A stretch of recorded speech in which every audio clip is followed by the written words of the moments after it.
So open them up. Here is your first look at a retail fake pair of Chicago Dunks.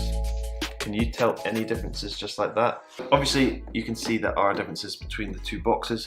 This one here is the retail box that I purchased from a store, and this one here is the fake one that was sent to me by sharesneakers.com. So we can just compare the boxes, I guess. And the fake one has gone for a very skinny box, which is much longer, so there are differences, and it is a darker purple than the retail one below.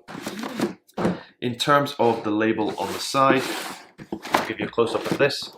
There isn't too much difference at all with the label itself. They have pretty much got it spot on. These are both a size UK 9, and there's little to no difference between the labels at all, apart from at the bottom where it says made in Vietnam. On the fake box, the label text is a lot thicker than that on the retail one. But that's pretty much it for the boxes. Obviously, you can see the differences yourself. So we'll open it up and take a look at the shoes themselves. So the retail one comes with the paper on top. The replica one is completely exposed straight away. So open them up. Here is your first look at a retail fake pair of Chicago Dunks. Can you tell any differences just like that?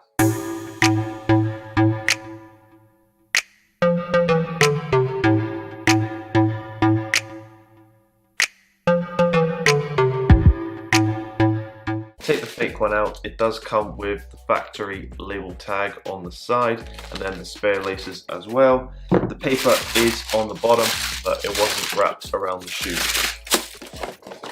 The box is also pretty damaged from the journey. Where for the retail one, the shoes were wrapped. There is obviously no factory label attached.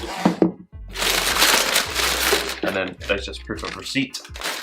So here are the two shoes, and from first glance, they haven't done too bad a job. There obviously are some differences which I'll point out in this video, but not too bad. So we'll look at the right shoe for this video and start comparing them straight away. So the first and most obvious differences is the spare laces. On the retail pair, the spare laces are attached through the lace hole. However, they do not come in a bag. They're just wrapped as the laces themselves. Whereas the fake one has assumed they do come in a bag, so they've attached a Nike SB going around the toe. You can see there are clear differences here comparing the retail to the fake. On the retail one, the leather is much more tumbled and creased than that of the replica. The fake one, the leather is much smoother and a much lower quality than that of the retail. Because of this difference in material, the actual color of the red is a lot different. On the fake one, the red is a lot lighter than the retail one. The retail one is a crisp, sharp, dark red, comparing that to the fake one. If we're looking from above again, you can see the positioning of the air holes on the toe box. You can see that these are positioned differently and are much larger on the retail one, comparing that to the fake one. If we look at the mesh material on the tongue, and I'll give you a close-up of this, you can see that there are differences between retail and replica in terms of the actual width and shape of the material, so this is a key difference to note. And if we move up towards the Nike SB label on the tongue, you can see there are clear differences in font of the text and actually the positioning of it as well. So if we spin the shoe around to the back and take a look at the Nike embroidery at the top of the heel, I'll give you a close-up of this.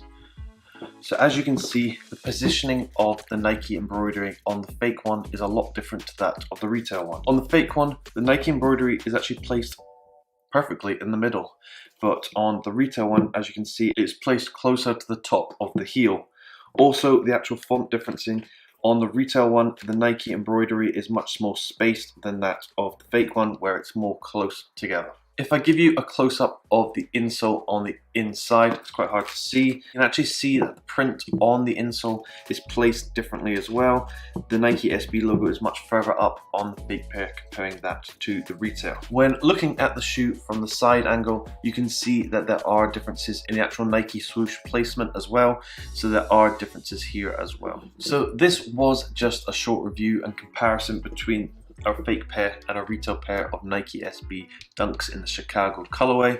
Let me know what you thought of them, and would they fool you?